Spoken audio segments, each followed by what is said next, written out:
What's up, everyone? Welcome to IGN's live stream of Call of Duty Modern Warfare 3. I'm Anthony Gallegos. With me is Glen Schofield, studio head at Sledgehammer Games. Hi. And we're going to launch right into the single player right here. This is a mission called Mind the Gap. Where does this take place in the campaign? It takes place within the first act, but near the end. It takes place in the docks of London, and you're playing as a SAS team, and you've heard about this package on the ground, mysterious package that you need to get eyes on, get more intelligence about. So yeah, if you're just joining us, obviously everyone is, you can send us your questions to IGN's Twitter feed, twitter.com/IGN with the hashtag Modern Warfare 3. We're going to be answering questions, and we're going to be giving away some cool prizes like the Turtle Beach headsets, some Gunner Optics glasses, and 20 copies of Modern Warfare 3, your platform of choice. So, and you can also go to our Facebook page at facebook.com/IGN, where you can like us and become a fan, and you can enter for a chance to win this Call of Duty Modern Warfare 3 Xbox 360 package. But yeah, you do have to be an American to win them. But yeah, so here we are in the campaign. Obviously, you guys have done a lot of work, you know, Sledgehammer and Infinity Ward. What have you guys kind of done to change this up from what we've seen before in other Call of Duty? Obviously, sequels, you want to keep it similar, but... Yeah, we try and keep some of the things so it feels like a bit of an old friend. I can kind of get into it. But then again, we have to add quite a bit of innovation and change. I think you can see it in the graphics, and then you can hear it in the audio. We've made a lot of adjustments and a lot of upgrades to that, and a lot of detail in here. Even all the weapons, whether they're new or old, we've upgraded them as well with new models and new audio. And here, one of the things that we're trying to do as well is kind of change the way that you're playing. So you're playing as SAS officers here, and we're trying to make you play the way that they are. They have a different technique and different style of fighting than, say, Delta or the Marines or something like that. So we're trying to change that up within the game so you're playing within their style. We'll do it later in the game as well when you're following some of the IGN from Paris. So to get to know the IGN and the SAS guys, did you guys actually consult with representatives from them? Yeah. We do a lot of research, and we consult with them and find out some of their techniques. I imagine a lot of on-location sort of research as well to make sure that when you're creating London here or when you're creating France, you want them, obviously cities look similar at a glance, but the finer details are kind of the things that you have to pull out and make sure that you're being true to the location. Yeah, we try and get to as many places as we can. There's some, Sierra Leone, where we just don't want to go to. But some of the details that are important to us, and also important to making a place feel more like it, is simple things like the manhole covers, the lines in the street, the crosswalks, the signage. All that is really, really important, because that goes into making up what the city looks like and how it feels to a person who's there. We want, if you've lived in the city, if you visited one of these places, we want you to feel like this is familiar. The first question that came in from Twitter user Busrolla, who is going to win a copy of Call of Duty Modern Warfare 3 for the platform of their choice. He says, what's the biggest difference, campaign-wise, from the previous games? That's a good question, but I would say probably the environments that we're in. We're in these big, huge urban environments now. Not only is the footprint in terms of the size of the map bigger, but also we go vertical. So you've got these big cityscapes, and you're fighting in an urban developments in different types of spacing as well. And not just, it seems like it's also not just special operations. Like this one starts off in special operations, and this is obviously much more of a small-scale skirmish. Yes. But this one really starts to get into the idea of like world combat, like armies clashing rather than small groups. This is truly a global battle. I mean, we've gone from the United States, we're in Europe, and so we've got Paris and London and Berlin and Prague, and then we move on. We're in Africa, we're in Russia, and the Himalayas. So yes, this is a world. Oh, I mean, obviously everything in this is based, in reality to a degree, but obviously what goes on is fantasy.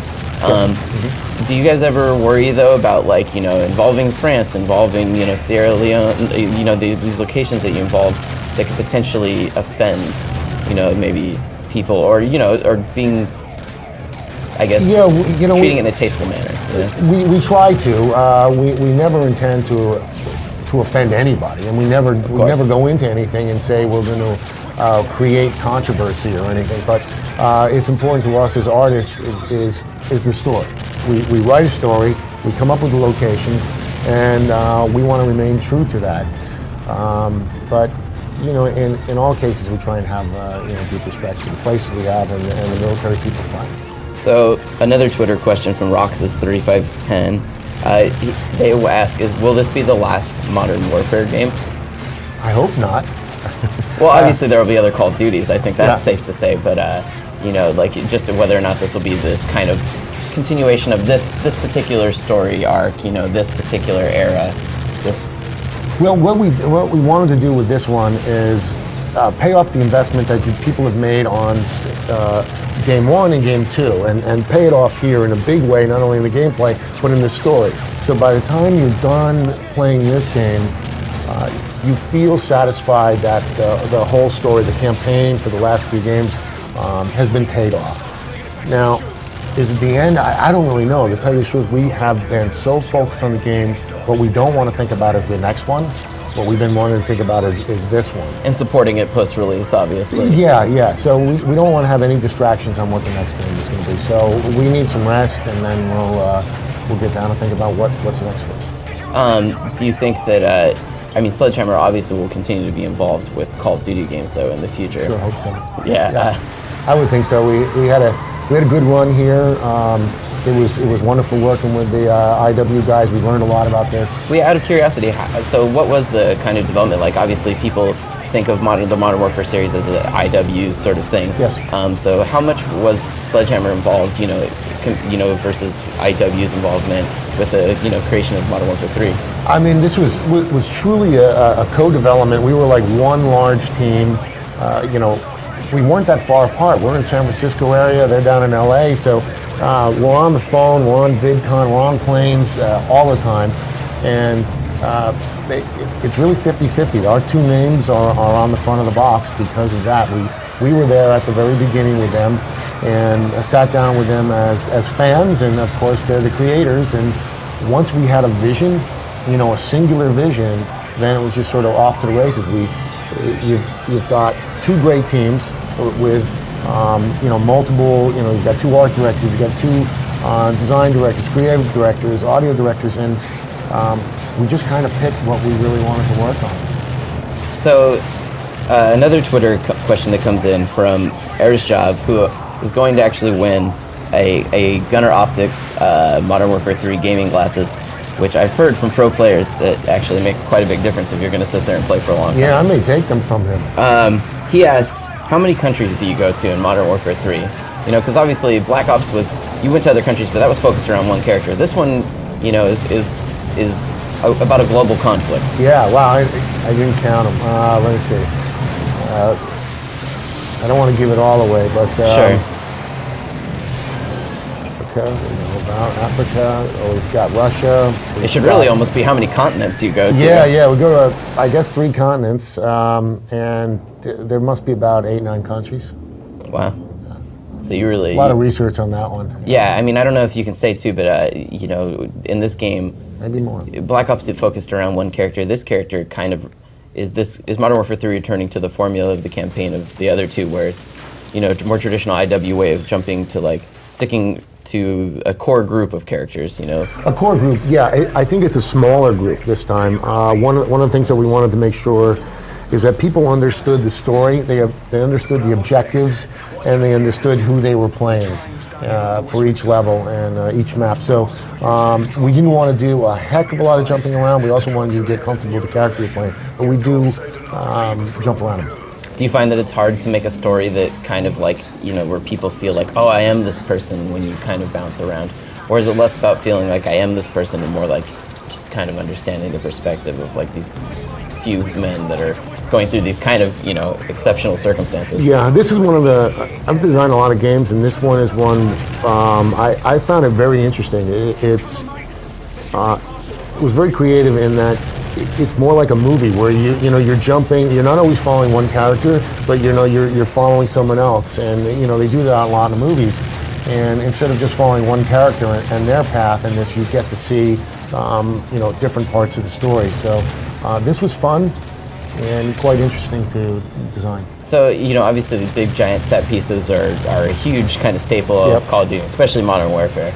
You know, people compared it to Michael Bay movies and stuff like that. Obviously, we just saw this huge train wreck, you know, like, how do you guys try and make sure that, you know, you're sticking to the Call of Duty formula, but you're also not, you know, trying to just always one-up yourselves and create something that's like utterly ridiculous? You know, grounding it in reality enough, but making it exciting to play. Yeah, I mean, there are times where we've designed something where, like, you know what, that is really over the top. That's too much. On the other hand, you know, some of the craziest things happen in wars. So we look at, you know, we'll go back and look at some of these things and go, wow, we were maybe a little bit too tame. But it is important that we do go to the next level, and the more that we learn about the hardware, and, you know, of course we're way into this generation, the better we get at doing this sort of stuff. Yeah, I mean, do you guys put in little personal jokes and stuff? I noticed, like, you have these movie posters you guys have to make and stuff like that. I'm just wondering if we were to pay more attention when we finally get our hands on, is that something we could maybe see some potential little Easter eggs or little homages you guys put in for your own little entertainment? You might. Yeah, here and there are definitely the personal touches that we put in. We try not to make any of it, of course, take away from the gameplay. Or Sure. I'm just saying, I mean, you know, you guys are spending, you know, a year we spend a lot of time your on life on this game. 2 years, yeah, you bet. So, another Twitter question, a guy named That Boy Who Camps says, will combat training be making a return to Modern Warfare 3? You know, in the single player, what we want to do is get you into the action as soon as possible. And so we've kind of taken the training at the beginning of that. Yeah, tutorials are always kind of a hard thing. How many times do you do that sort of? Yeah, and we kind of felt that, you know, on the sort of the 8th iteration of Call of Duty and the 3rd of Modern Warfare, that we wanted to tell a story. So we do ease you into it, but you get into a battle right away. And we're not going to introduce brand new mechanics or anything without kind of helping you along the way. Yeah, I mean, so just you know, we're watching the campaign here for Modern Warfare 3. If you're joining us, remember you can send in your questions to our Twitter at twitter.com/IGN with the hashtag Modern Warfare 3. So how important is it to people to play, you know, Modern Warfare 1 and 2 if they want to jump into 3? Can they just jump in completely unaware of the first two? What do you think? Oh, absolutely, because that's one of the things that we talk about when we're designing the game. Let's get down to the beginning. Is that you have to make it that you have to assume that there are going to be a certain amount of people that haven't played the others, and especially a game like this, which is always seems to be accumulating more and more followers. You have to think about that, and it's like a movie. You know, they have to assume that people haven't seen the first one. And in this case, we actually introduced some new characters right away, so that it's something that whether you're new or old to the series, you're learning about these characters for the first time. So another Twitter question from Yer, Don, and Will, who I like his question, so I'm going to give you a copy of Modern Warfare 3, platform of your choice again. Remember, if you send in your questions, you can win a chance to get a Turtle Beach headset, some Gunner Optics glasses, or a copy of the game. And if you go to our Facebook page, facebook.com/IGN, become a fan, you can enter a chance to win this Call of Duty Modern Warfare 3 Xbox that I'm very jealous about. Me too. So he asks, will the future installments of Modern Warfare 3 or whatever Call of Duty that you guys may or may not be involved with, do you think that they will continue to be co-developed, or will in the future maybe Infinity Ward and Sledgehammer go on to do different projects from each other? You know, again, getting back to what I touched on before, is we don't know exactly what we're working on. The one thing I can tell you is that you know, Activision is really good about making sure that a studio is passionate about what they're working on, and they will ask you what you want to work on. And in this case, we would love to stay in the Call of Duty franchise. As far as you know, what's best for the two studios, you know, it was a little bit out of necessity the two of us work together, and I think it was just as much, you know, for us, because we were just becoming a studio. Yeah. And they were kind of rebuilding, and you know, working together was just perfect. We got to learn everything. So it kind of sounds like it could happen, but it's to be determined. It kind of works out. Maybe what's best for the project. Yeah. So now we're seeing multiplayer. Yeah, kill confirmed. Kill confirmed, which is a new multiplayer mode for Modern Warfare 3. We love this one. Yeah, I played it. I think it's a really cool mode too. So the basic premise of what you're watching is that not only do you have to kill a person, but that does not earn a point for your team. Yes. You actually have to, they drop a flashing dog tag and you have to collect that in order to get a point. Yeah, the enemy will drop the gold ones that you saw there, and if one of your guys is shot and killed, you'll see them as red. And you can actually deny the kill as well. So if you go out and you grab the red ones, then you've denied the kill from the enemy. You also get assists. You know, you can shoot the guy and then somebody else can get it. Now, one of the things you got to watch out for is these guys will set it up as bait.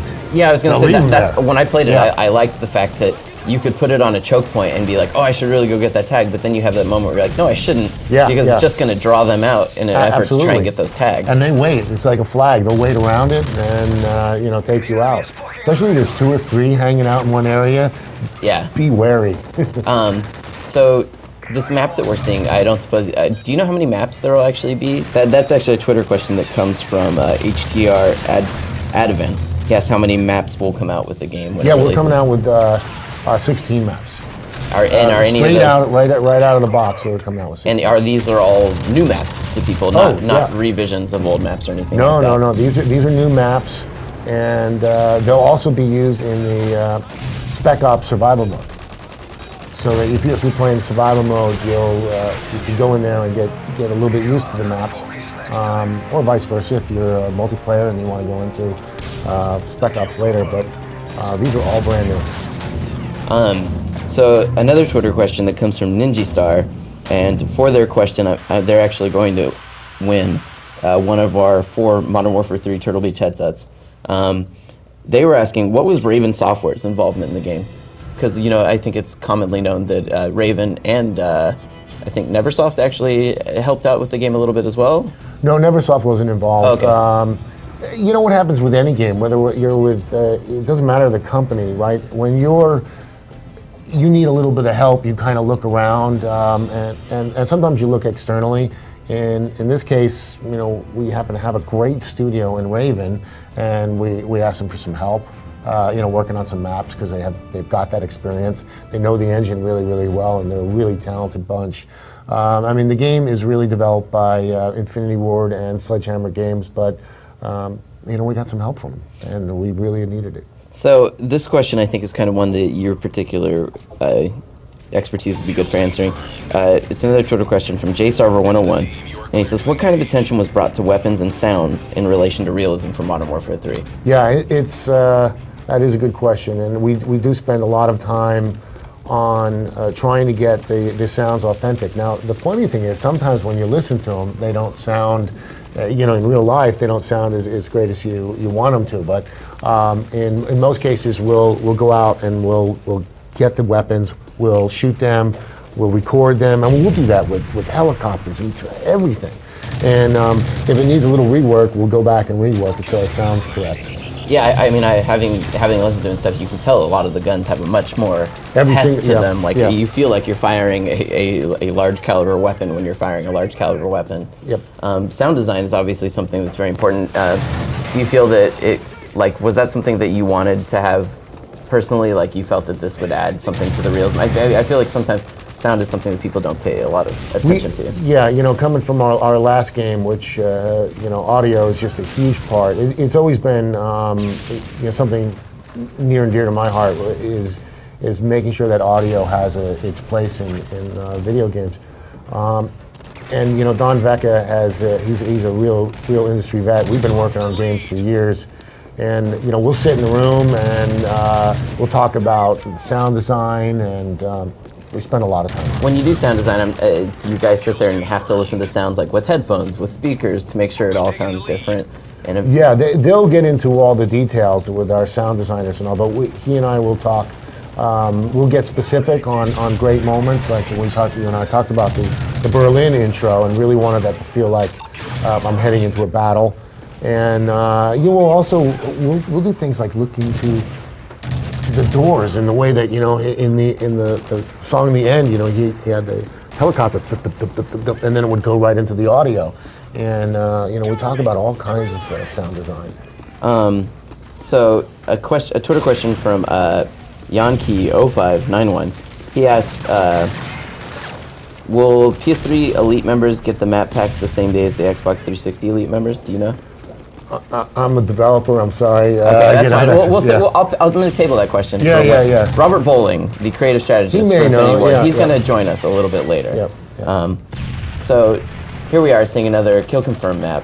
Obviously, you know, these perks are always such a big thing. You know, Modern Warfare kind of invented the whole system of like having perks and earning things. Do you have a particular loadout that's kind of your favorite? You know, I have a couple, and it really depends now on with the new game, the class that you choose, right? If you're support, strike packages. Yeah, the different strike packages. So, you know, I'll change it up a bit, and it also depends on sort of the mode. Like, there are times I really like to play a sniper, but in kill confirmed, I'm never going to get any kills. Tags. Yeah. Or I have to work with someone really closely. Do you? I mean, you know, obviously. Sorry, I lost my train of thought for a second. I got really distracted by the game. I love this map. Yeah, me too. Strike packages are obviously a major change for the game, and for people that don't understand, strike packages, I'll go and explain it. It's basically that you know, kill streaks have obviously been a big thing, but to get those, you always had to get kills successfully, one after the other in a single spawn. Body counts. You still have that in the assault strike package. Yes. But now you've also added a support one, as well as I'm trying to remember. Specialist. Yeah. And the idea there was that, you know, we found out, you know, with 30 million people playing Call of Duty online last year alone, you've got so many different styles of play. And we found that in many cases we were just rewarding the guy who did have the big body counts. And we still want to reward them, but we also want to give something to the guys who are just supporting their team, you know, and so that. Hence the support package. Yeah, the support one, the difference there that kind of surprised me, but I actually grew to really like it, was they don't have as much offensive stuff directly. They're not going to call in a crazy airstrike or an attack chopper, but the difference there is that they also carry over their kills towards their kill streaks between spawns. So they don't have to get one body count on a big old, you know, single spawn. So it might be good for someone that maybe is, you know, not as traditionally good, but still gives them a really important role. That's what we think, and we found.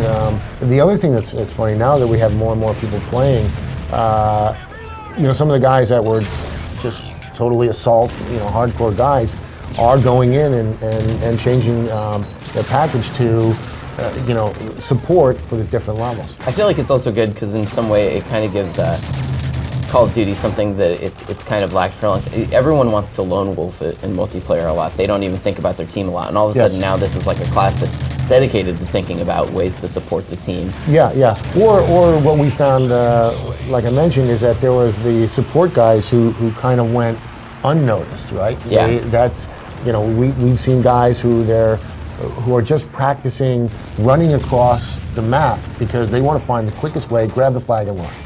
And you know, we want to help support that. So another Twitter question that comes in, and this is from Pezcore 1994.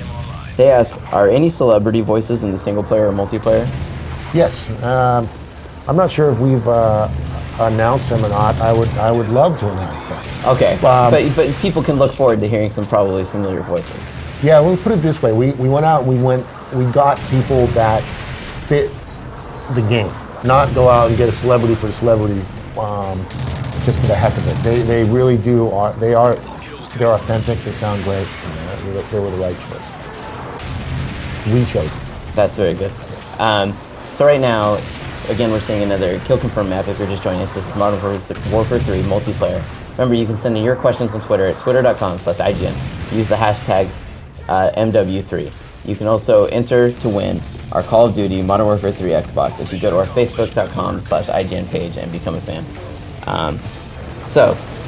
Right now we're seeing an awesome, I mean, the missiles that you can fire into this game. You know, is there ever a worry with certain kill streaks becoming a little overpowered? You know, I think that maybe that's been a complaint with multiplayer for a long time, is that sometimes when one team gets on a roll, you know, they really can start steamrolling the other side. Yeah, I mean, one of the things that we really wanted to do with this game is try and balance it as much as possible. You know, give more customization, reward you know, the other players, but also try and balance it as much as possible. We feel we've done that, and you know, hopefully it's gotten better. We'll know within a week. So another thing that you guys have added, actually right now everyone's playing in private matches here, is that you've separated out a private match experience versus like a normal game experience. Like you level up totally independently of one another, right? Mm-hmm. But in private matches you also have everything unlocked as well, correct? I believe yes, so. Sorry. Yes, we are. So yeah, it kind of changes a lot of the stuff that I guess, you know, if people want to just jump in and find everything without earning it, now they can do private matches, which is really cool. And we're actually seeing some of the new class customization on the screen right now. You know, not too different from what we've seen before, but obviously perks have changed. Yep, absolutely. Strike packages are the new kill counts that we were just discussing before. Assault being obviously their super aggressive one, and then their support and specialist. Well, the specialist is going to be one that you know, people are still kind of questioning how they're going to use it. And I think that it's going to be one of those things that you know, people are going to be challenging each other with. It's you know, you want to be a real warrior. That's the one to go into. Oh yeah. Yeah. So another Twitter question that comes in from TriggyWiggy. Yeah, and for your and for your question, I'm going to send you and for your awesome username, I'm going to send you a copy of Modern Warfare 3, platform of your choice. He asks, "Who is your favorite Modern Warfare 3 character?" Or really, I'm more curious who your favorite character in the Modern Warfare series is. You know, I gotta say I do like Price. I think I'm a Price man myself. You know, he's no nonsense, you know, and we show that here in this game. But then he's also got a really good heart. Yeah. And you know, he stands by his guys. He's tough on them, but he'll stand by them. I mean, what was it like working with these? Do you feel like you draw any sort of inspiration for the characters that you create based on your interactions with these actual Delta members and that sort of stuff? Yeah, when we were creating the new characters like Sandman, you know, we worked closely with the Delta guys, and you know, we learned an awful lot. The Delta's a pretty secret fighting force. Matter of fact, they don't exist, and they'll probably be killed after this. But you know, they are true patriots. I mean, this is what they want to do. This is all they think about and it's the same for the SAS and the IGN in different countries. But they wouldn't necessarily give us ideas for missions. We would come up with the missions, but then we would ask them to help make them authentic. Yeah, make sure that you weren't doing something that was utterly ridiculous. Yeah. So let's see. Another Twitter question from XXXWolfXXX. He says, "Are vehicles going to be in the campaign of Modern Warfare 3, a la snowmobile, Jeep, etc.?" Yes. Yeah, we have different vehicles in the game, and again, it's not just to throw them in for vehicle's sake, but it was right for the mission, or you know, pacing is obviously always a huge yes. part of Modern Warfare 3. I mean, you have parts. I mean, not just Modern Warfare 3, but every series. It always seems like there's an emphasis on like, this mission will do stealth. This mission will just be crazy nuts for 20 minutes, and then once you've had your heart pounding for a while, you know, we'll ease it back. Yeah. Well, there's also new mechanics in there. There's new features, and you know, I don't want to give too much away, but I think people are going to find a really good variety in the campaign and the multiplayer. So a very common question that I'm sure you get all the time. Twitter user Craneface says, "How long is the single-player campaign?" You know, it's kind of an arbitrary question, I know. It's so arbitrary that it's really hard. What are you playing it on? Are you playing it on Recruit? Are you playing it on Hardened? You know, I don't know. You're sitting down and playing. We never sit down when we're designing the game and go, let's make a 10-hour game. We go, let's make a great story. Yeah. And whatever it comes out to be, you know, and nowadays, as we're designing, you know, we've been doing it long enough that you have an idea that, okay, this is long enough. But it's really about the story, and we just let it happen. I mean, I think the thing too with you know, the Modern Warfare series and Call of Duty in general is that campaign is only obviously one component, right? I mean, today throughout the live stream, we've shown single player. There's that campaign, and then there's spec ops, and then there's multiplayer with that. Yep. You know, you can level up to some crazy level, and then prestige over and over again. You can literally spend. Yep. Well, what about, you know, you think about the spec ops and the new thing that we just added. So we've got the mission modes that we've had in there before, which was a game mode in itself. Now we've added survival mode, and survival mode is unlimited amounts of waves, infinite waves, and that you can go on and on and on, and it's so addicting, so much fun. It's a true co-op experience. And there are leaderboards for it as well. Absolutely, all the leveling up, all the upgrading, all that whole system from multiplayer we brought into survival mode. So yeah, you're absolutely right. We kind of look at the game now as there's something for everybody, and it's just 3 legs of the stool. You've got campaign, single player, you've got spec ops, the co-op, and of course multiplayer. They're huge. Yeah, I mean, obviously multiplayer has been, I mean, it's, you know, you're not going to mess with something too much if it works and it's amazing. Yeah, right. But I've noticed that leveling seems a little bit different in this, that there's been so many more challenges added to where the sense of reward is constant. I mean, even right there, you know, throughout this we've seen constant numbers popping up, constant awards popping up. So you don't necessarily have to be like the world's most amazing, you know, player to sit there and still be able to earn rewards, level up. Right, and that's one of the things that, you know, they would go back to, you know, years of making games, is that, you know, reward the player for playing. And, you know, they should feel like they're accomplishing something, because they are.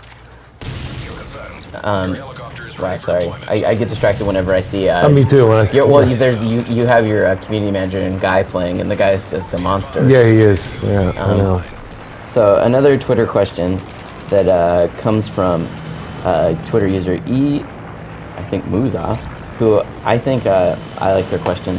So they're gonna win a Modern Warfare 3 gaming glasses from Gunner Optics. They ask, what things will make people want to play and stay on Modern Warfare 3 instead of, you know, playing one of the older Call of Duty games like Black Ops?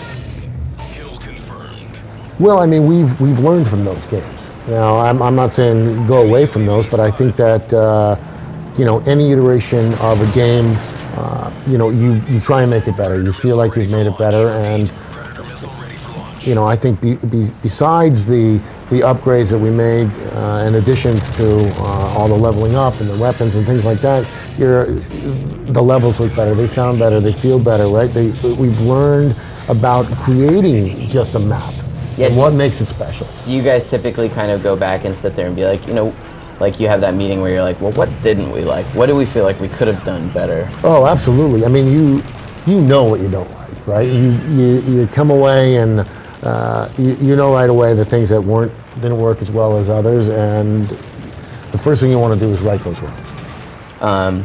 So remember, if you're just tuning in, we're playing Call of Duty Modern Warfare 3, live streaming here, the multiplayer.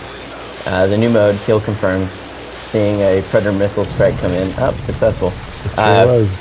So if you're just joining us, you can send in your questions to our Twitter at twitter.com/IGN with the hashtag Modern Warfare 3 or MW3. This guy.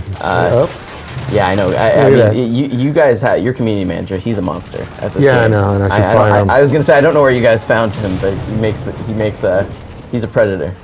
Yeah, I'm gonna have a rule where he can't kill me anymore. So another question that comes in from Twitter from Deely18. They ask, are there any gold guns in the game? You know, people always like to trick out the way their weapon looks. I don't leave that to bowling. Okay. If I give it away, if I give anything away, yes or no. Well, I think it's safe to say that there are definitely, you can change the appearance of your weapon. Yes. You know, there's definitely leveling up where people can look at you and tell that you've done quite a bit as player. Yep. So I think that's an important part of the game. Right. I mean, you know, if people want to always feel like, exactly, you want to feel like you're progressing, but you also want to be able to look like you're progressing and show it off as well. Yeah. We're about to come up on the tail end. There we go. I've noticed the nice thing about the kill confirm maps too is that, you know, they're actually pretty fast paced. They don't tend to. They seems like they kind of focus the combat in a way that other multiplayer modes don't. For, you know, like in a typical multiplayer map, since people aren't trying to collect tags, they'll just run all over the place. But when tags start falling in one area, it seems like it really creates like a small skirmish zone where people are battling over like a collection of tags. Yeah, that's a good point. Yeah, they do, and they're usually in an area that feels like I'm vulnerable. And, Yeah. and it's yeah, an makes open sense, field right? or something like that. Or right there, they were in that pit there, and so you want to go down there. There's that risk reward, right? And it in a way that kind of promotes working together. Right? So guard me, I'll go down and get them. Or, Yeah, well, and I think that that's going to be important too, since there's going to be a much larger emphasis on clans and stuff with Modern Warfare 3. So that sort of team play is going to become a pretty significant deal. Another Twitter question that comes in from C. McCullough. He asks, is there any emphasis on stealth in the game? And I think he's referring kind of to the campaign. Yes, sure. Stealth is an important part of not only the game but battling and war. So yes, we've got it in there, and you'll see it if you like stealth. There's different types of stealth in there, and we've sprinkled it throughout the game. Yeah, I mean, obviously a lot of special operatives guys don't necessarily go in guns blazing to start with. But there's also, a large emphasis placed again on crazy battlefields. Like, this is the closest thing that anyone's ever, I feel, come to portraying like World War III. Oh, that's good. Thanks. Well, I think the things that are out there, the different trailers and things that we have to show, in most cases are going to have sort of the big moments and the big battles. But it was really important when you're creating a game like this to have really good pacing. So, maybe you're going to ease into a battle, or, in the middle of a battle something happens and we change the pacing. So you're going to get a wide variety of features and modes and pacing throughout the game. And just to kind of keep you on your toes. Do you ever find, when you're doing the design that there's any sort of challenge with, you're creating all these crazy moments and there's a lot of, sort of oorah, sort of like big explosion stuff, but then there's also the parts where it slows down and it's a little more touching. And I'm not just saying even in this game, I'm saying even in the past Modern Warfares, they've always kind of tried to balance out the crazy explosions, crazy combat with like, trying to develop a character story. These are human beings, and these horrible things are, they're going through these extraordinary circumstances. Well, when we came on to Modern Warfare and talked with IW and sort of got the pillars of what the Modern Warfare series is about, one of the big ones that they talked about a lot is, camaraderie and teamwork. And that's just a part of being spec ops guys. That's part of being a soldier. And we want to make sure that we continue to portray that and show the human side of this. So obviously private game matches are, I had heard the private game modes actually make up a lot of the player base for Call of Duty, which is kind of a cool thing that now we're seeing private matches. You can jump in, have access to everything right off the bat. And man, the guy that's playing right now, Mike, is really good with the sniper rifle. Yeah, even at close range, I cannot believe that he's killing these guys. I know. Yep. So Robert Bowling is going to now join us, which is good because creative strategist, he can help us out with the multiple. Woo! Hello, Robert. Hey. Hi, Robert. Are you already mic'd up? How are you? Good to see you. Creative strategist for Infinity Ward. Yes. Okay. I am currently. So let me go back to there was a multiplayer question that someone asked earlier on. He asks. Sorry, I'm spacing. Yes, there's a couple that. Oh yeah, so will PS3 Elite members get the map packs the same day as Xbox 360 Elite members? I don't know how Elite's set up is. Obviously Elite members get content earlier, then they come out in the pack form on their platforms. I don't know if that impacts the deals Activision has set up for when the platform itself get the packs. So that would be a good Call of Duty Elite question for the Beachhead team. So we were talking about earlier, do you actually have a favorite loadout so far when you've been playing Modern Warfare 3? Like maybe it's something that the people who are watching could take as a pro tip for when the game comes out? It depends on the game type that you're playing in. Like, what are they doing right now? They're doing Kill Confirmed right now, yeah. Kill Confirmed. So Kill Confirmed, for me, it's all about situational awareness. So Kill Confirmed it's kind of a mix between a team deathmatch and objective thing, but I still use my team deathmatch loadout for it. So I'm focused on speed and situational awareness. Is there a sort of sorry, not a kill streak, but a strike package that you kind of favor over one or the other? For Kill Confirmed? Or yeah, sure, for Kill Confirmed. For Kill Confirmed, I actually use my support package. Because what I want that situational awareness, because I want to know where guys are, because where the enemies are is important because that's where the most tags are going to be. And in this, getting tags is far more important than getting kills. So you want to be going in, and not only do you want to be focusing on getting the kills for your team, but picking up the dog tags that your teams are leaving behind. Especially come launch day, you're going to notice a lot of players just playing TDM. They're going to be taking guys out and completely ignoring the tags. So if you're that guy on day one who's running in there and picking up all those tags, you're going to be, picking up a shit ton of XP. Yeah. So obviously experience is a big deal because now you not only are gaining levels, but you guys have also added the ability to level up weapons in this. And so can you talk a little bit about, I guess, why leveling up a weapon is important as opposed to, focusing on just your guy? Well, leveling up a weapon is important because when you're leveling up your weapon, you're unlocking everything for that weapon. That's how you're unlocking your attachments, your camos, your weapon proficiencies, most importantly. Yeah, weapon proficiencies I think are something that kind of bear a little bit of talking about. They're really cool. Like I guess the easiest way to think about them is a weapon perk, which it seems like you guys kind of took some of the perks from the other games and have now attached them to weapon proficiency, so you can effectively almost have like a fourth perk at times. Exactly, yeah. Things like that were bling in the previous games is now 2 attachments as a weapon proficiency, which allows you to add multiple attachments. Things like deep impact that were perks before are now for deeper impact, but it allows you to fully specialize in your weapon. And it's great because, I have like a favorite weapon, but sometimes that weapon isn't always perfect for like, say, domination as it is for team deathmatch. But now I can, customize that same weapon, like an ACR, different ways so that that same weapon now works better for me when I'm focusing on speed and like, capture the flag, or when I'm focusing on accuracy, like in things like kill confirmed or TDM. So I'll use things like less kick when I want to be focused on accuracy when I'm playing TDM, but I might switch out less kick for something else when I'm going objective. Like I'll use the 2 attachments, put on the dual scope so I have the medium and long range thing so when I'm playing Dom, because obviously I want to be using an EOTech or a holographic sight when I'm up on the Dom point capturing, but when I'm sitting back defending it, I want to be using the magnifying scope. So if you're just joining us, we're here with Glen Schofield, the head of the head of Sledgehammer. That's okay. And Robert Bowling, the creative strategist of Infinity Ward, and we are playing Modern Warfare 3 live. You can send in your questions to twitter.com/IGN with the hashtag MW3. And so we are taking Twitter questions. We're going to actually give away a lot of cool stuff. So Twitter user DSE, who I like their question, so I'm going to give you a copy of Modern Warfare 3 for platform of your choice. He asks, will the dive ability return in Modern Warfare 3 multiplayer? No, there's no Dolphin diving in Modern Warfare 3. Is there a reason that you guys took that out? It's a matter of style. I mean, Modern Warfare 3 multiplayer style is very much more in the vein of Modern Warfare 2 in terms of speed and weapon damage and things like, the ability to drop the prone rather than dive the prone.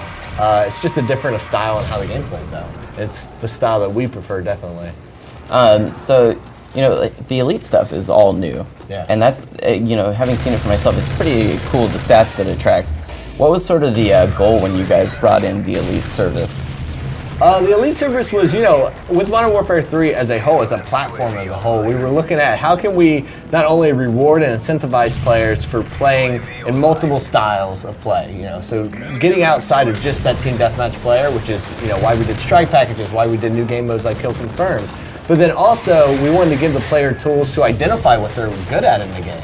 And Elite was just one step in that direction of allowing you to see, like, okay, maybe I'm not a good kill-death ratio guy. Maybe I'm horrible at team deathmatch, but I'm really good at defending flags, or I'm really good as an assist player, I'm really good at this. So it allows you to figure out what type of player you are so you can better customize your loadout, your strike package, how you're approaching the game, so that you can take advantage of that. And largely, all the features that you described, they're all free. That's the thing that I think sometimes people get a little caught up on, is thinking that they have to pay for all of this.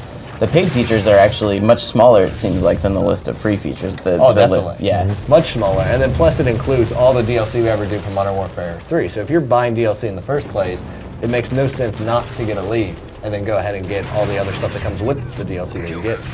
So what sort of, I think people have been kind of wondering, here's a good Twitter question from Exponential. He says, does every gun have a weapon level? Every gun can level up, correct? Yeah, you level up your, every weapon in the game has its own individual rank, and then only primaries have the weapon proficiency. Okay. But obviously you need to use pistols necessarily to unlock something like a Kimbo or something like that. Right, yeah. So what sort of strike package additions have been added to the game? Earlier we saw the advanced UAV, which is kind of plays a similar role to the, I guess, the spy planes in the previous one, where now you can actually tell facing of opponents, not just where they are. Exactly, it's a more detailed situational awareness rather than just the red dots. Are there any other strike packages you think that have been added that are like, particularly noteworthy? Yeah, I mean, there's a ton of them. I mean, one of my favorite is the little mini tank that you can get, which is awesome, because that's the one that I typically put in my assault strike package when I get up there, because once you get it, you throw it down, you call in a care package, it comes down, you open it up, you get this little mini tank, drive it around, and I mean, this thing is awesome. It's fairly slow, so it takes you time to get around the map, so where you deploy it is very important, because if you're planning on, like, I use it a lot in Dom, but if you're planning on defending that Dom point with that, make sure you're getting up there, because by the time you get to it, it's going to take you a while. I think it's also, it's really cool that I feel like the strike package things have been worked in such a way that they really benefit specific game types now. Yes, definitely. There's one of the strike package bonuses you get is a stationary emplacement that launches a few explosives, like at the first few people that come by a corner. Yeah, the IMS. The IMS, yeah. And I think that one's like kind of cool because it may not necessarily serve the best role in something like team deathmatch. I mean, it's still useful, but in something like you're saying, like domination, where they're going to have to try and come get a control point, it can like shut down a control point. Definitely. You know what I use? I actually use it for, we have a new game mode called Team Defender, and Team Defender is all about, it's a flag-based game mode, so both teams are trying to get the flag, and you're trying to hold on to the flag, because when you have the flag, you get double points for your kills. So the team is trying to hold on to the flag, but you don't have to hold it down at any point. You can move with the flag, like, and capture the flag. Basically, it's almost like a mobile domination in a way. Exactly. It's like a mobile domination. So what I will use IMS for is, if I'm the flag bearer, I'll make sure I have IMS, and once I unlock it, I hold on to it. And then when shit gets hairy, and I know I'm about to go down, I throw down the IMS. That way, when I die and the enemy comes to get the flag, it takes them out, so that me and my team have time to respawn and get back to the point. The next Twitter question from Ben Zurcher. I love Ben Zurcher. Yeah, well, and he's pretty multiplayer focused, so because he's so multiplayer focused, I'm going to give him one of the Modern Warfare 3 gaming glasses from Gunner Optics to save his eyes. He says, what is the max level, how many prestiges will there be, and what do you get for prestiging?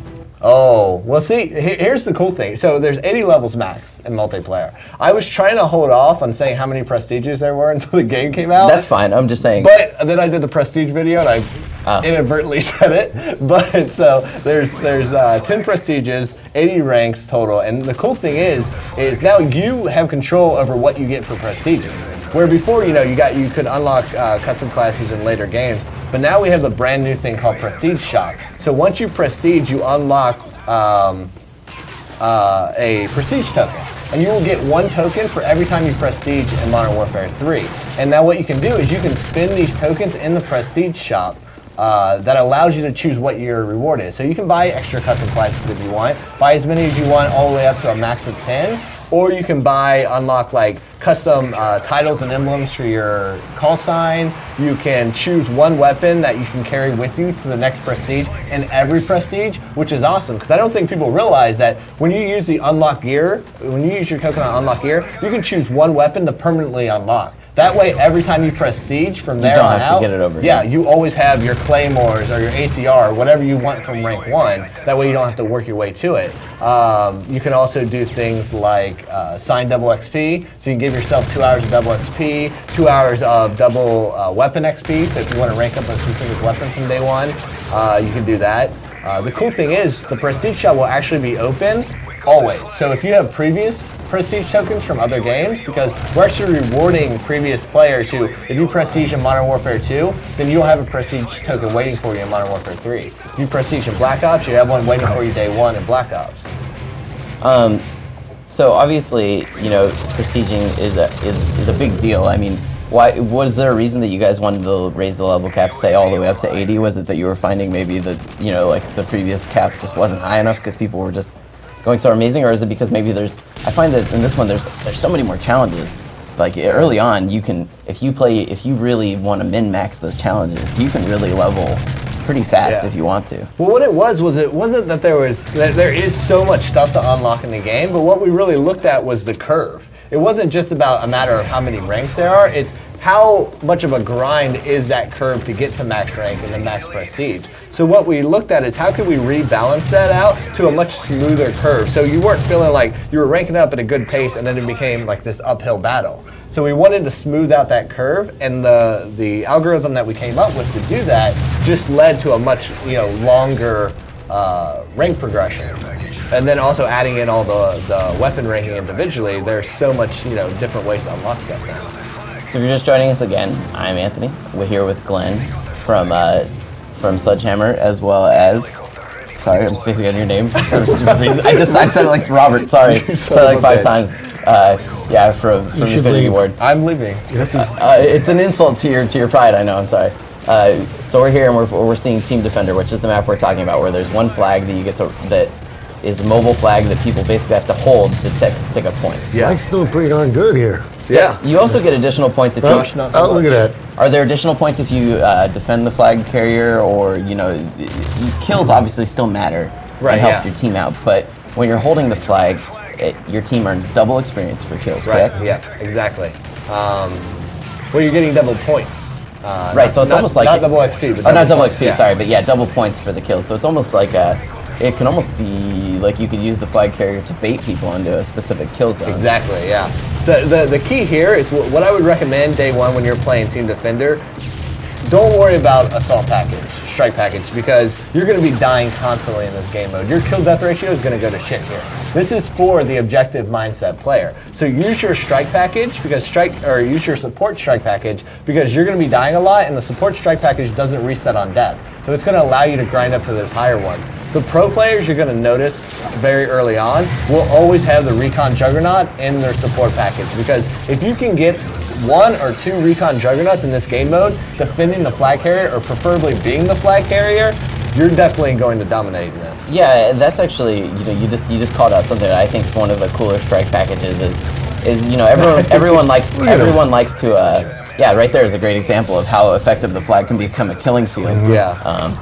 I think everyone tends to think of their strike packages and their kill streaks as just like being used for like straight up like kills. I'm using this for immediate gratification.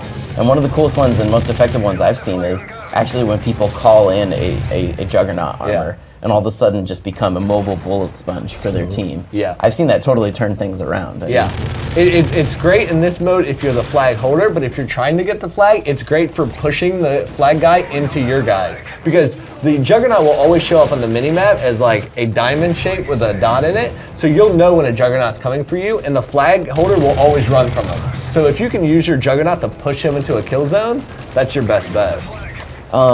Another Twitter question from Lazerez. He asked, how do you address designing a map for multiplayer or spec ops? Like, I guess, because obviously they share maps, so he's asking, I guess, how is it that they vary in their design, I guess, Right, well, I mean, the multiplayer one, I mean, these guys have a real feel for it, and there's a bunch of rules, of course, around the multiplayer. But with the spec ops, I know with the survival mode, if that's what they're getting into. Yeah, I guess I think they're thinking like, how do you choose like having a whole map or versus like a focus on a specific section for spec ops rather than giving players access to the whole map. Making sure that you have a map that can work for both modes rather than. Yeah, well, I think it's first and foremost it's a multiplayer map, and once it works in multiplayer, then it's a matter of finding the right sort of spawn points for the characters for the enemies in survival mode. So it's easier to take a great multiplayer map and make it a spec ops map. And vice versa. Yeah, because it's already designed, with the great cover points, the great sight lines, the great routes for the players. And then what you start looking at when you're designing it for Spec Ops is where you're going to place the armories, because that's what's most important. Where's the weapon armory going to go? Where's the support armory going to go? And you design it in the same mentality as you would designing for a domination point of like, can these be easily defended? Are there good sight points? Because where Dom, you typically want things out in the open because you want it open to fire. With Spec Ops, you want it to be very easily defendable. Where can you set up kill boxes? You're thinking of things like where are you going to place sentry turrets, stuff like that. So it's a place with those armories that is really the staple of how you approach it for Spec Ops. So like every Call of Duty game, I know that the multiplayer maps are always based off of things you encounter in the single player. How do you guys go about like adapting like a single player, what starts out as kind of a single player level, and then changing it and making it work for multiplayer to make sure that one side is balanced, that the proper kill zones are there, but you're not like making something broken? Well, it's not.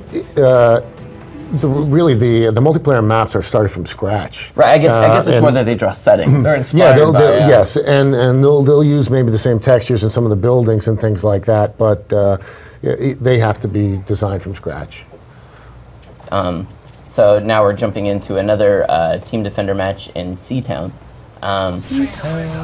Yeah, and I really, having played the multiplayer for a long time, I actually think that you guys have done a great job with the sort of variety that you encounter. Like every map feels very distinct, and I feel like there's like in this one, for instance, I would never, like I don't use assault rifles in this one because I feel like this one's always so close that it works to use a submachine gun, such as the guy that the live stream is on, he's obviously doing. Right, yeah.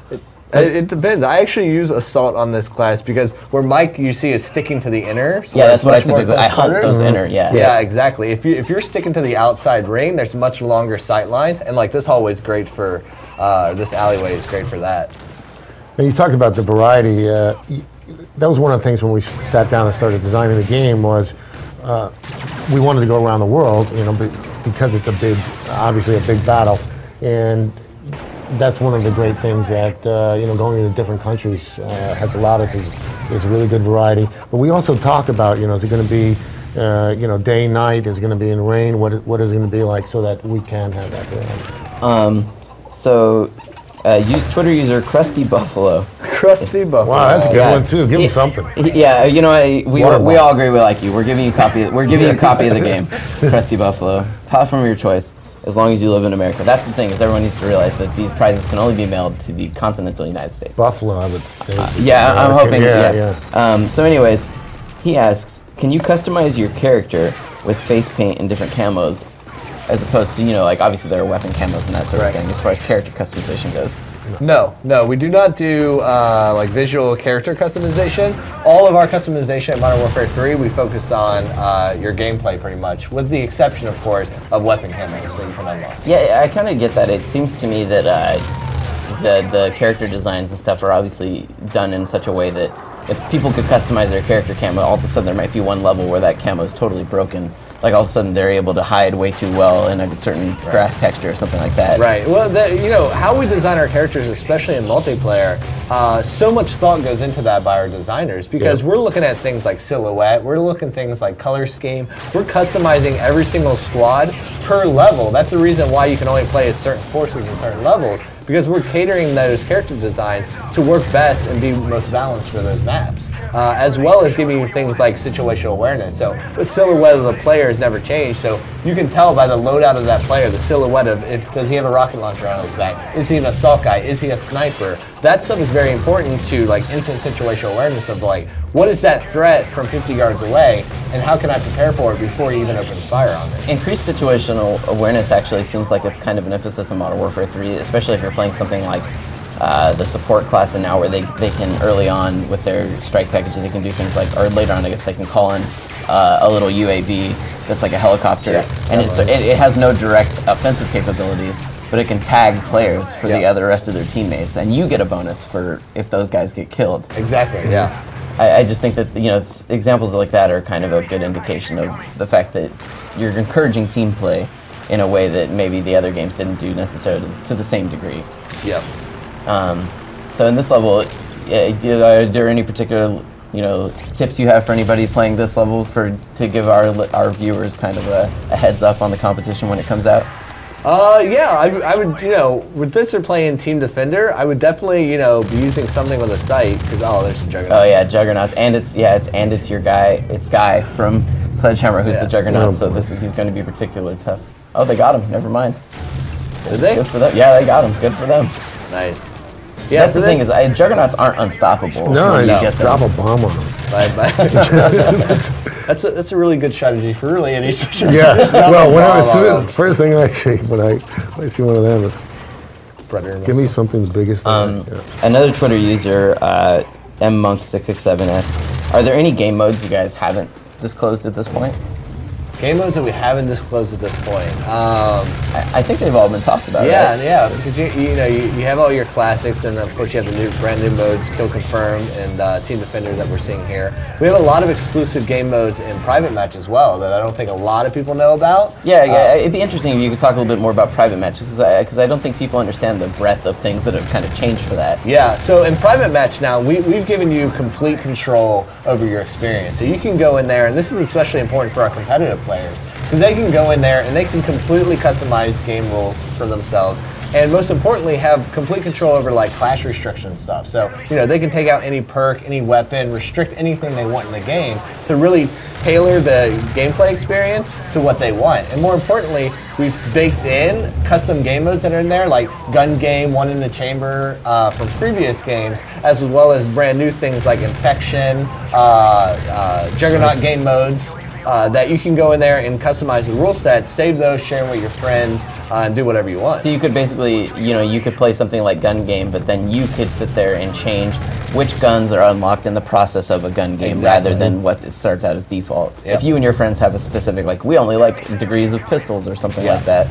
That's really cool. Exactly. So you can do that, and then you can share them with your friends in Elite. What I'll be doing once the game comes out is I'm going to be looking at, what are the most popular game modes that people are creating themselves, and then we can take some of those, feature them on Elite so everybody can download them, and maybe if we want, if they're really good and we think they're going to be mass appeal, then move those into the public playlist so that you can rank up on them as well. And of course, what people love is when you're creating these modes and sharing them, you get credit. It's made by blah blah blah, so that everyone knows that you came up with this really cool version of gun game. Exactly. So see, this guy's using an IMS right now.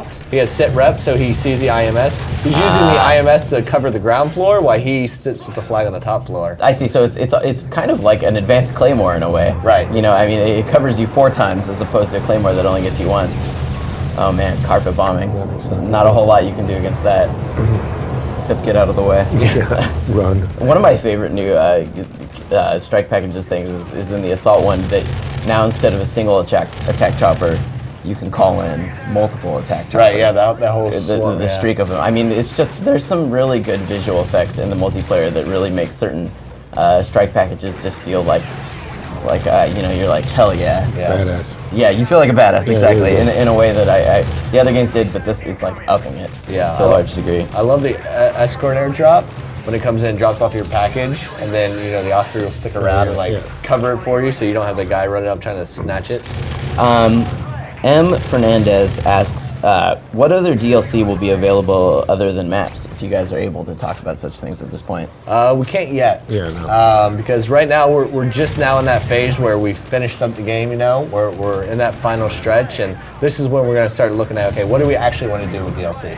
Obviously, we have huge post-launch support plans. Yeah, I mean, the DLC sounds like it's going to come out much more regularly for Modern Warfare 3 than maybe even past Call of Duty. Well, with Elite, Here's that recon drone. Oh yeah, the recon drone, which it's like I said, it's so cool because you're not doing any direct damage necessarily, but it tags people, and when you tag someone, it almost like they get like quickly flashbanged. Yeah.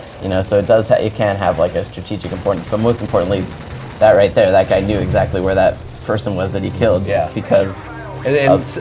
Hopefully the guy who's using the recon drone is like a communicator. He's a team support guy. He's not only tagging it and using the in-game features, but he's talking over the mic and telling his teammates what he sees. Because that's going to be just as important as physically tagging them in the game, because it's great if you can tag them so they show up on the map for everyone. But not everyone knows if they're like hiding behind a wall. Exactly. Yes. So what I'll do is when we're playing like headquarters and they're in fortified positions trying to defend a point, an objective point, I will be like using it to fly in, and more importantly, be telling them what to expect. See, okay, I just tagged this guy, he's a Juggernaut waiting by the door. I just tagged this guy, but watch out, he has claymores this way. Because you're going to be able to go in there and see what sort of defenses they have set up. Do they have claymores at the door? Did you just see a guy throw down a bouncing Betty? Be communicating that stuff, because talking to your teammates is just as important as any in-game thing we can give you. So we're loading into another multiplayer map. If you're just joining us, we're here doing a live stream of Call of Duty. You can send in your questions that we've been answering for Glenn and Robert to twitter.com/IGN with the hashtag Modern Warfare 3. Remember, if you want a chance to win the limited edition Call of Duty Modern Warfare 3 Xbox 360, which comes with a copy of the game and 2 controllers, and it obviously looks pretty cool, you have to go to facebook.com/IGN and become a fan. You can also, if you continue watching, you can win Turtle Beach headsets, Gunner Optic glasses, 20 copies of the game. Wait, did you get all that stuff? I brought that from home. Sure. You're welcome. Great. So yeah, so you have a chance to win all this really cool stuff. You keep watching. We're gonna do a little bit more multiplayer, and then we're gonna go into some spec ops, and then even some more multiplayer. I know, right? These, do you guys even get the stuff that we have here? Well, eventually, I guess. I have the gunner. I have the gunner optics, and then I also have the sunglass versions, which I think are pretty rad. That gunner gave me. Sorry. I'm not near headquarters. You know, we're in San Francisco, so after people go through the boxes and everything, we'll get the stuff. You know, yeah, I think to some degree, some people may not know exactly. You know, I think everyone knows Robert to a degree because he has a pretty large social presence and stuff. But Glenn, you know pretty what? Large. Yeah, it's like Ashton Kutcher video game. Right? What exactly is your role at the studio? You know, as head of studio obviously means something, but like, you know, how much creative influence do you get? You know, sort of going into games like Call of Duty. Well, the Call of Duty is, on this particular one, we sat down with Infinity Ward at the beginning, and you know, it's, obviously we had 2 games before, so we had to continue that story, but it was kind of a blank page on what the next game was going to be. And when we sat down and started talking, we kind of came to the same conclusions pretty quickly, within a week. You know, we said this has got to be a big battle. We want to take it to Europe. We've got to sort of finish the story in the United States, and make it a much bigger battle. And there's a lot of creativity in this. I know. There's a ton. And your role in particular, I mean, you get to come in and help out with everything from art to sound. To The Sledgehammer split into development side, which is Michael Condrey. He makes sure everything gets done, and all the creative guys will report into me. And yeah, I sit with audio directors and art directors, things like that, and you know, we sit and work on the stories. Do you ever find, you know, coming from sort of an art perspective, that working on something that's going for a degree of realism is a particular challenge, or is that kind of, do you like that kind of, as opposed to creating a universe from scratch and art, you know, like a look from scratch? No, I love, each one is a different challenge, each game, and this particular one was sitting down with the art director from Infinity Ward, and you know, Richard Kriegler, and you know, him telling us the rules they had, and just finding ways to get that, but also try and enhance that as well. Man, the mic is just being a monster right now with that sniper really rifle. Yeah, but I think this is a good example of level design that kind of caters to a bunch of different weapon types. Obviously, there's this huge alley for a sniper. There's buildings you can go into. Obviously, for, you know, he's not not invulnerable from people coming around the side with assault rifles or submachine guns. Yeah. So, Twitter user Sketchy Cinema HD. I've been to one of those. He asks.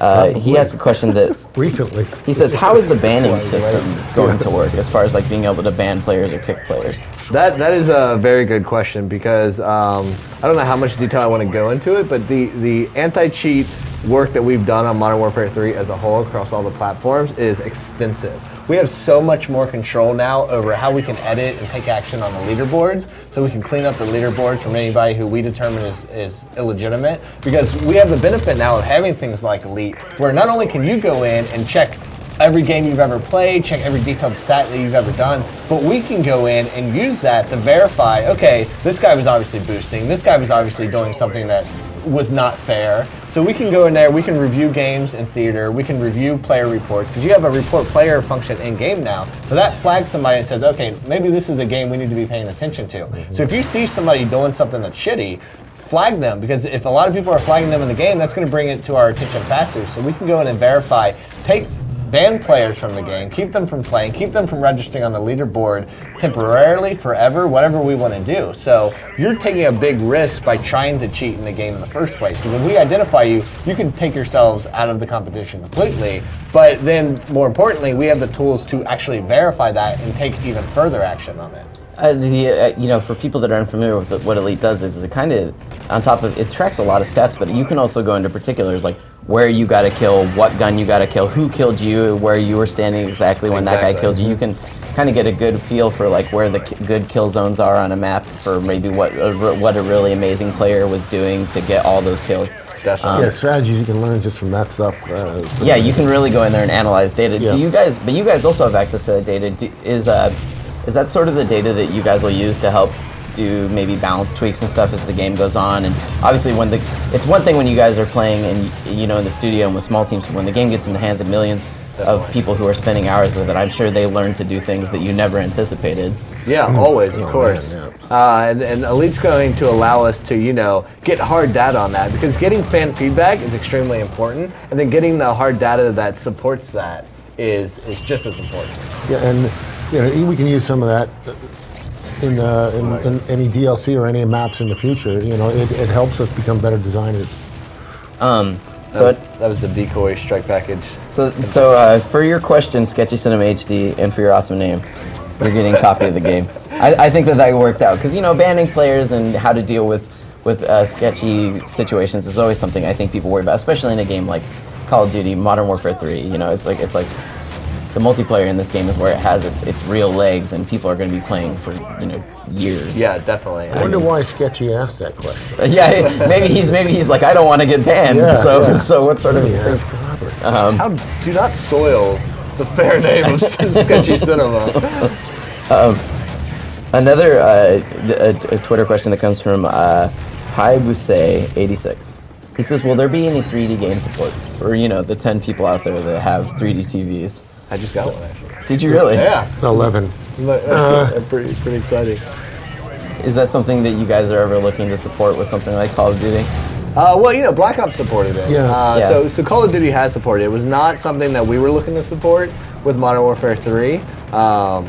We kind of look at it from a gameplay perspective, and if it's not going to add, any value to the gameplay, then it's not something we should put in. Yeah, I guess at that point, if the technology was more prolific and it had a way that it could be emphasized for gameplay. And there was no impact on frame rate or anything like that. Yeah, that's interesting. I think Call of Duty is one of the few games that, to this day, it always talks about the frame rate is still such a coveted sort of thing. It is. It's key. And there are other games like Gears of War and stuff that can run at 30 and they work just fine, because that's like what the multiplayer is designed for. Exactly. But Call of Duty, obviously, you guys could push the graphics to even crazier levels if you wanted. But if it's going to take away from that 60 frames a second, it's like, the pros versus the cons. Yeah, it's all about the overall experience. For sure. Why is it that you feel the 60 frames per second, for people that are kind of more familiar with it, is so important to the Call of Duty experience? For us, it's all about that smooth gameplay, because the gunplay is king for us, and it's extremely fast gunplay, especially in Modern Warfare 3. We're always about, the very fast firefights, a lot of stuff going on, and we want that very smooth, tight gun control. And the 60 frames per second is just one of those things that helps us sell that helps us, make that as smooth as it is. So another Twitter question from Michael Jenkins 17, who noticed in this last level. He says, it's clear that quickscoping is back in Modern Warfare 3. Are there any challenges or fixes to quickscoping that make it harder to execute? Harder to execute. I don't know if there's anything. I guess we should take a second. What exactly is quickscoping for the people that are totally, unaware of what it is? Right, well, so it's the difference between quickscoping and hardscoping. So hardscoping is going in and getting a definitely I was going to use hardscope in the definition of hardscoping, but quickscoping is using sort of the twitch of the auto aim, of using that to quickly identify a target without bringing your scope all the way up and fire quickly. It's something that doesn't come naturally. You have to become good at it. It's something that I've noticed. Exactly. I know what quickscoping is, but I still can't do it. Yeah, neither can tough. I. Yeah, I can't snipe. Period. I can't hard scope well either. Yeah. But so I definitely can't quick scope. But my favorite part is watching the kids who are horrible at quick scoping attempt to quick scope 8 times in a row. But then you have those guys who are extremely good at it, who have mastered it and are really well at it. Who will, do very well in a match. But, the counter to it is being a good assault guy, being good at getting up on snipers just like anybody else.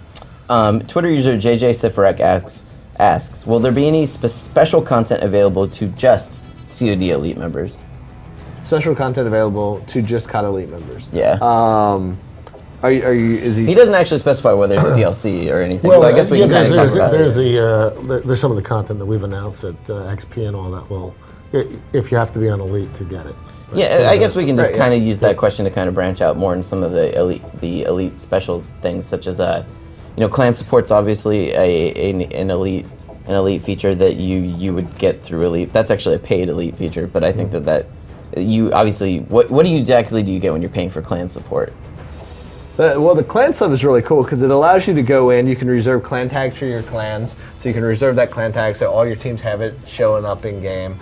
You can assign clan colors to that clan tag for you. You can earn XP stuff for your clan as a whole, and then obviously you have your own clan page where you can go communicate. And you can set up game practice times, and you can set up times. Also, if you have a clan, you can also use elite to set up challenges to other clans, right? You can actually set clan throwdowns basically and do these things that previously you would have used a message or forum to do. Now you can do it from within the game. Yeah, it gives you basically a home base for your clan, as well as the ability to do those clan type stuff. It also gives you access as a whole, whether you're in a clan or not, to special competitions and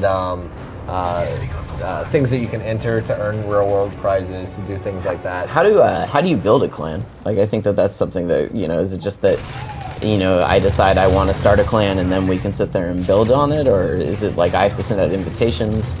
Pretty much, yeah. So every clan needs a leader. So the leader goes and starts a clan, and then it's up to him to invite and choose and moderate who's able to join that clan. How open is it, and then stuff like that. So the leader is basically the linchpin that holds the entire clan together, organizes and pulls it all together. So here we are seeing another match of Team Defender, one of the new multiplayer modes for Call of Duty Modern Warfare 3. This map in particular, I think I actually really like, especially for Team Defender, because there's a couple places where you can really hole up and draw into killing fields. I also think that this is a great map for domination.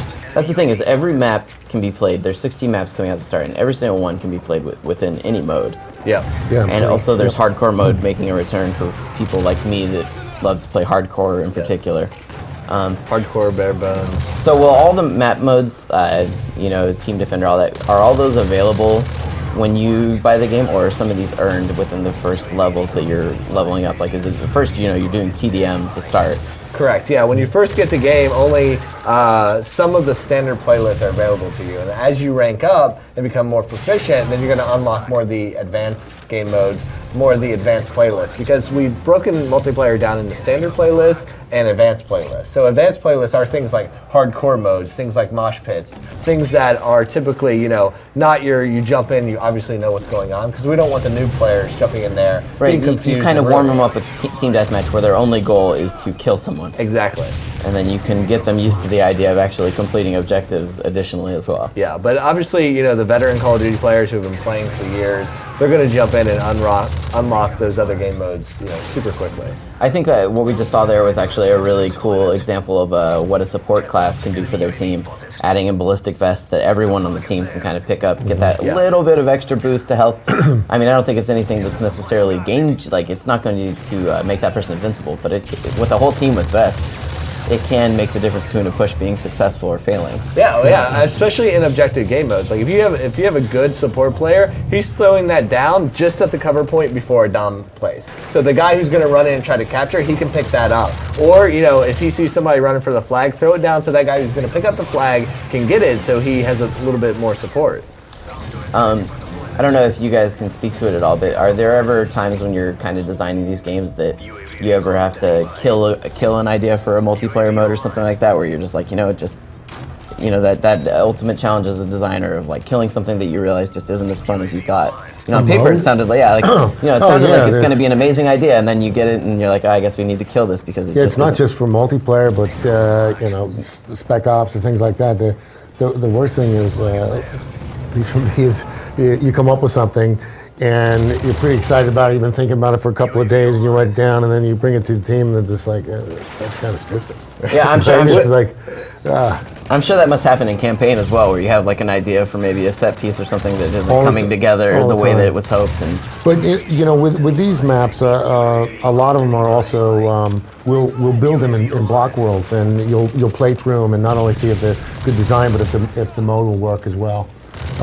These take a lot of R&D, and you know, a lot of playing and iterating on them. Yeah, I mean, when it comes to like weapons and kill streaks and stuff that you're adding to, the big filter that comes down is how balanced is it? Is this overpowered? Is it fun? Does it slow down the gameplay? Because if it meets any of those things, if it slows down gameplay or is too overpowered, it's just something that's not going to go into the game. And we'll look at different iterations of it. Like at one point we had, you know, we ended with that mini tank that you could drive around that has limitations to it. It's very slow. It's going to take you a while to get across. Once you're getting hit, it starts going all static and stuff like that. So there's balancing stuff to it. Originally, we had full-size tanks that you could call into a multiplayer map. They come crashing through a wall, and it would cover a specific point. And you look at like, okay, we like that idea. We like, okay, tanks and multiplayer, but how can we do it in a way that's right for Modern Warfare, that stays with the, you know, fast-paced gameplay, that sticks with that balance, but is done right? But on the other hand, when they started talking about kill confirmed and bringing that up, everyone kind of agreed that sounds like a hit. Yeah, there's actually a Twitter user named Modern Warfare 3 Research who says what can be driven while playing online Modern Warfare 3. Obviously, there's no drivable vehicles. No drivable, yeah. You got the little tank. You're not in it. Has that? Yeah, you're not in it, but you're controlling it. Yeah. So is there some of the? I mean, they're driving some of the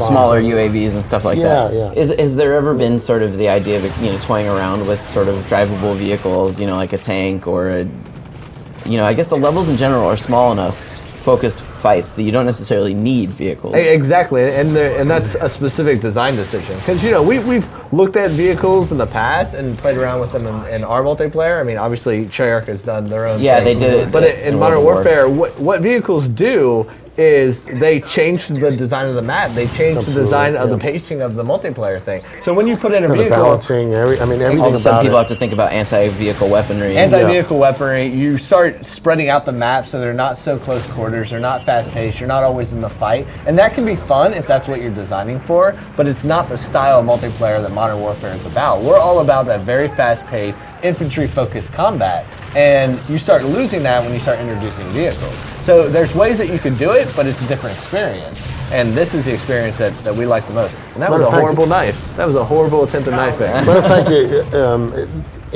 in some ways, this game goes back to you know, some of the gun-on-gun stuff that was original, because it felt like it was pulling away a little bit in the last game. Yeah, I mean, I just think that if there's one thing Call of Duty's always been known for, is it hasn't necessarily been the playable vehicle sections and stuff like that. Like, those are nice because they help break up the pacing of something like a campaign. But when everyone thinks about Call of Duty, it's thinking about looking down the barrel of a gun, shooting at people as a person, not as a tank.